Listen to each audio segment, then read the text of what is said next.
What is Sufism?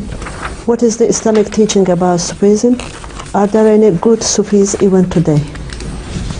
You're asking me what Sufism is while you're coming from the house of Sufism. This is Turkey. Turkey is famous the world over for Sufism.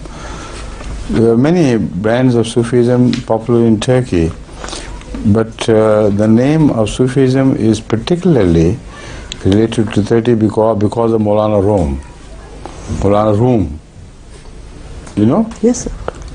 So Maulana Rum is very popular in the Muslim world for his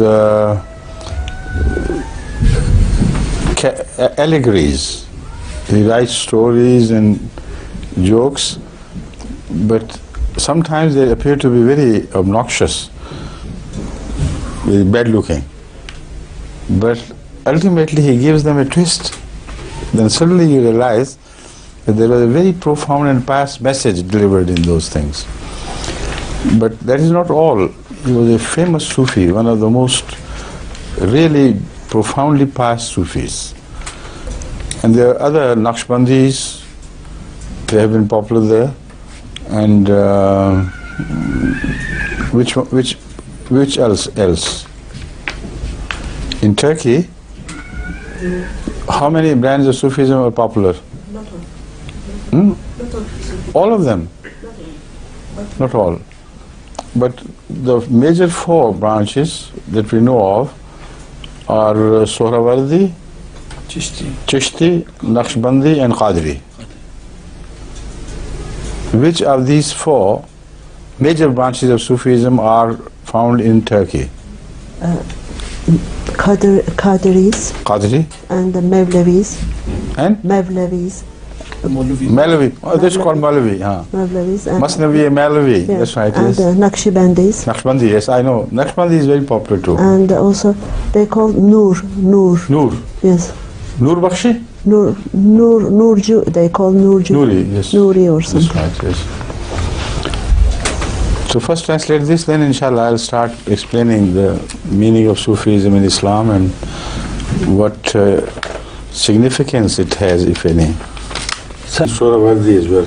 السهروردي Shoharwardi. والسهروردي أيضا. But that's not popular in Turkey. It's more popular in India, Bangladesh and Pakistan, etc.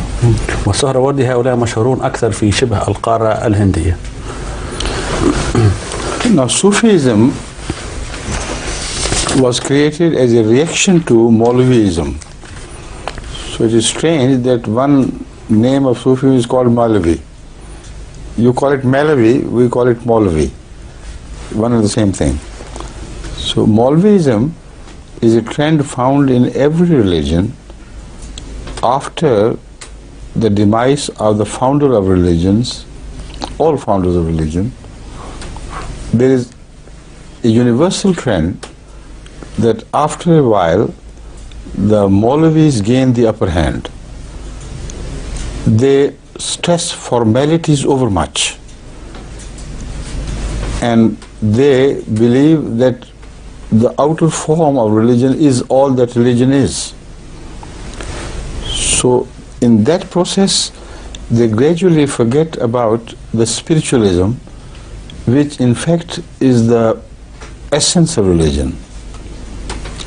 If religion is empty of spiritualism, there is no meaning of saying Allahu Akbar and Subhanallah and this and that, because such people who do not really delve deeper into the attributes of Allah and understand what they are talking about, so their hearts and souls are moved and stirred to, spiritual ecstasy. If that does not happen, the prayers remain empty, just utensils without any food in them.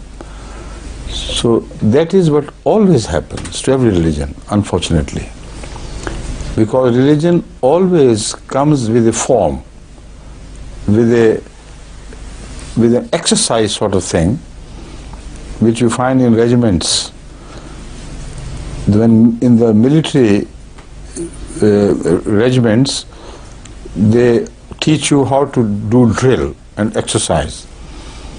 So the purpose of the drill is to defend yourself and the country from the enemy. And if you do not remain oriented towards that purpose and move your and remain confined only to the drill part, then that drill would be meaningless. So every religion has a drill and a purpose. The drill is to perform ablution the way the religions teach, to clean yourself physically, and later on start remembering Allah with some forms which are prescribed differently by different religions. That is the form, that is the drill.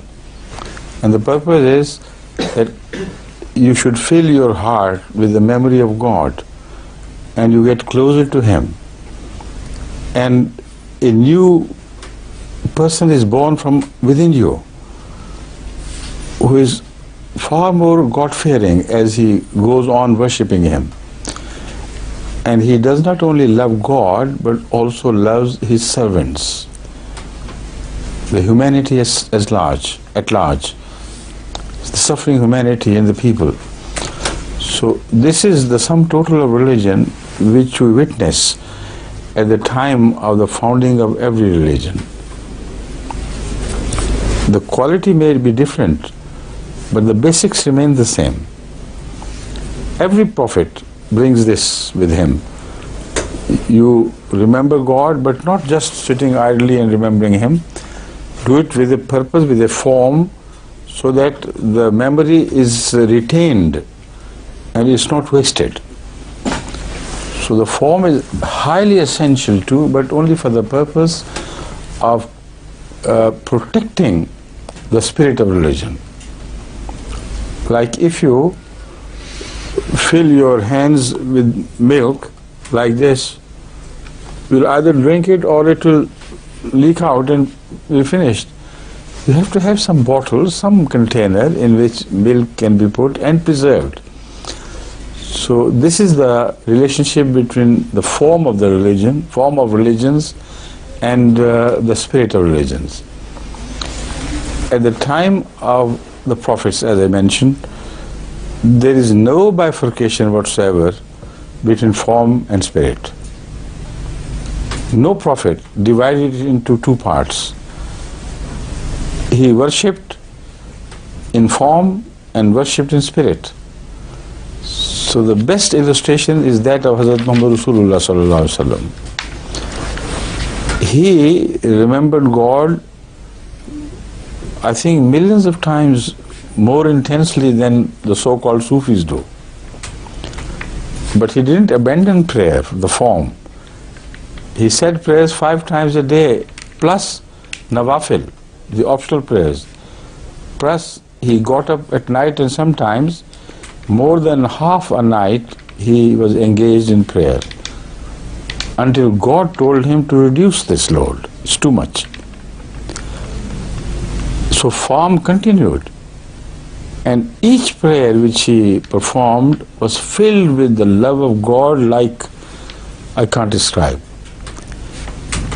And the more he closed upon God, more he leaned upon his people.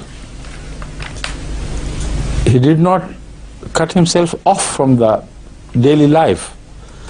He did not cut himself off from the servants of God. The more he loved God, the more he loved his creatures. So this is religion. But unfortunately, when the mullahs or the Maulavis begin to overemphasize the form, and their hearts and spirits and character and morals do not change in accordance with the spirit of religion, then they begin to acquire a personality which is not loving or attractive. They become hateful. People loathe them. And yet they have to follow them because they are the only people who can lead them. When this happens, then other catastrophe is witnessed at such times. that masses generally move away from religion, because the example of these people is not very attractive. So they think as long as they lead the prayer and we do and perform it and come back, that's all we have to do. Then we must return to the world which we desire, the world which we truly, genuinely pursue.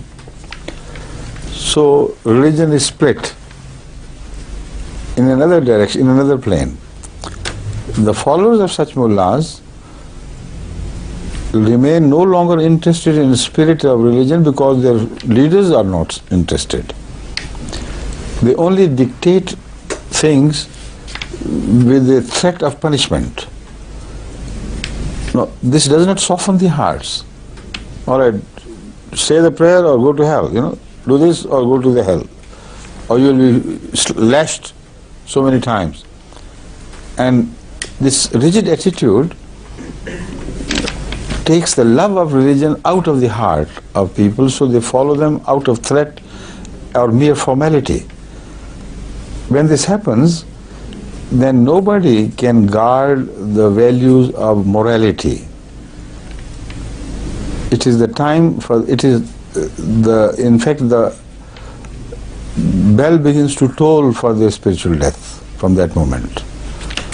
They go on receding into a life of duality, of hypocrisy. They believe in something else and act in a completely different way, contrary way to what they believe in. Now this as a whole creates a very strong reaction in the hearts of those people who know it is all a fraud. The whole people are living a lie in the name of God. And these mullahs are empty and meaningless. Only they're interested in their own earning, what they earn out of religion. So this reaction throws them to the other side of the pendulum, So the pendulum begins to swing. On one side, instead of remaining in the middle, you move it to one direction, it touches the other extreme, and then as a natural reaction, it starts swinging back, but does not stop at the middle, goes across to the other height, to the other extreme. And it is there that Sufism is born. They say, what do they mean by form, form, form? We are fed up, we are tired of form. To hell with form. What is important is the memory of Allah, love of mankind, spiritual excitement or spiritual pleasure. So if we can achieve spiritual pleasure without 5 times daily prayers, if we can recede into our own selves and remember God in a romantic way, and do not have to get up 5 times for ablution or things and this and that, just get lost in the memories, sweet memories of God. That should be sufficient. And then they begin to become sort of idolaters, because they expect too much from their Sufi peers or murshids. The commoner, here I was talking of leaders. Like before I talked of the Maulvi as leader, then I turned to the common people. Sufis also have common following behind them. So these common people who are inclined towards Sufism, they think that our Sufi lives with God somewhere, is very close to him. And as such, you remember Sufi instead of God, and try to imprint the personality of the Sufi on your heart, your mind, your whole the whole of your character, and then you will gain nearest to God. So the Naqshbandis appear. This exactly is the message. You think of your peer, your great spiritual leader, and try to imprint his naqsh on your heart. But it started, in fact, with a different stress, not this of the sheikh. It started with the stress that you visualize God in certain attributes. Say, huwa al-haq, and then repeat it. Haq, haq, haq, haq, haq, haq, haq, haq. Do it continuously until you hear it's like a scream. Haq, haq, haq, haq, haq, haq. That's right. And that stroke, every stroke, will imprint the quality of al-haq on your heart and your mind and your body. So this is how the concept of Naqshbandi began, but it deviated into the form of the tasawwur-e-shaykh, they call it. Thinking of the shaykh, your spiritual leader. So instead of thinking of God, they start thinking of the shaykh. And this sort of Sufism has also penetrated Ismaili sect. And they went so far away, the other Sufis do not, they remain somewhat halfway between. But they went so far away that all their prayer is just praying to their spiritual leader, whoever it is. And whatever his conduct, even if he drinks, he commits other things, it does not make the slightest difference to the followers of Agha Khans. Because they say, we think of Agha Khan and we will be redeemed from everything. All our sins will be forgiven. So a sort of cross between Christianity and some other cults comes to be created. And then you see the sect of Agha Khan being born. So this Sufism, as I told you, started with good intentions. They are put onto this journey initially by the mullahs and their stupid behavior or emptiness. It was the emptiness of their hearts which created this reaction among some spiritual thinking people. But once they began, they were inherited by people who again took their words as form. So another tragedy began. Form of Sufi. So they ran away from form and ran into the lap of form. So every Sufi firqa or sect has its own form now. You do it like this, standing, sitting, and then the spiritual message will sink into your heart. So these are signs of decadence. They are signs, all signs of, ultimately they are signs of darkness.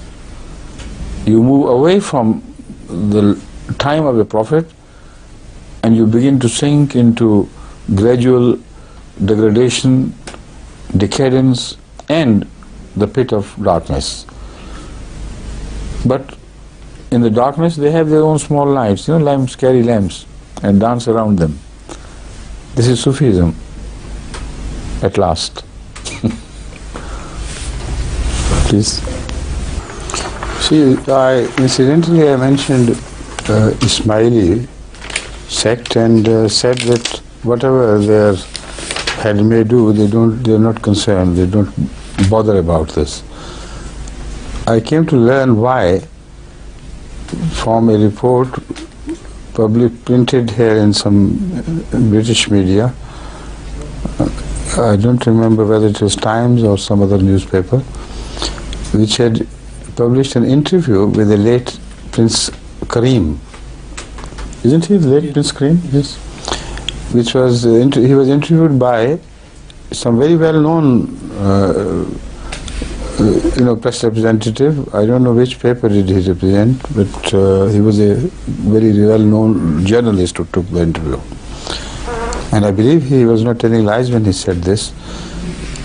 He inquired from Prince Karim, while he was drinking whiskey during the interview, that am I wrong to understand that drinking is strongly prohibited in Islam? It's forbidden. But what do I see? Why are you drinking? you're the head of a very important sect and used to drink. So he writes that before answering me, he took a sip of whiskey and said, "You're mistaken. We, the Agha Khans, when we drink, the wine does not pass our throat, but it becomes water." So why to spend on water so much?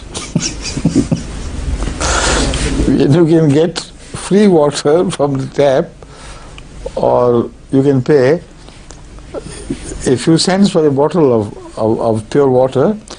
Why to spend so much on whiskey when ultimately it has to turn into water? So this is, the extent to which people lose this common sense. Because when they start believing blindly in doctrines, this is what comes of them. They know it and they do not care. So this is the degenerative process. And also in the Sufis, particularly in Turkey, sometimes they dance themselves to a state of unconsciousness. And they call it spiritual ecstasy. They turn their head round and round and round and round until they feel so giddy that they lose their consciousness. And people say, "Wah, wah, wah, subhanallah, Allahu Akbar." This man is reached God now. Both these cases are very confusing for ordinary people. How can we say they are wrong and we are right? The best unfaltering test is to apply these things to the personality of Hazrat Muhammad Rasulullah sallallahu alaihi wasallam. Could any sane man with an iota of common sense in him visualize Hazrat Muhammad Rasulullah sallallahu alaihi wasallam doing this? It will be an insult, a grave insult to his personality disorder. Can anybody visualize any prophet of God drinking wine and saying that it turns into water as it passes through my throat? There has to be some very special gadget, implanted in the throat by God. It passes through that gadget and turns into water. So this is the sad story of the decline of Islam, which takes different forms of decline. Another very important thing which should be specially marked is the difference of attitude of those people who went to Hazrat Muhammad Rasulullah sallallahu alaihi wasallam and those who goes to such Sufis. Those who go to such Sufis, they go to the Sufis not for, most often, not for a personal transformation at all, with some needs, with empty hands. Give us a son, give us a girl, give us this, give us a job, give us some honorable status in life, give us something of this and that. And they believe that these people have the power to grant us these things. And when they return home, there is not an iota of change in their life.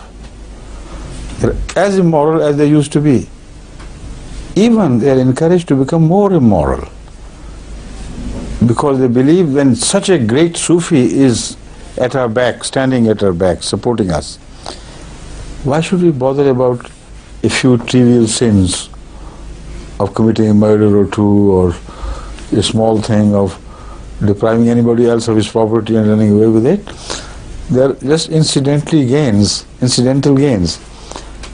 And the real thing is the Sufi. As long as we remain on the right side of the Sufi, it's quite sufficient. So the gifts they carry to the court of the Sufis or the peers, they are the gifts which they think will win the favor of that Sufi and win the favor of God along with it. Whatever crimes do we commit, it doesn't make any difference. While the Sufis themselves seldom realize that the gifts which were presented to them was a result of haram money, forbidden money, and unlawful money which they had gained.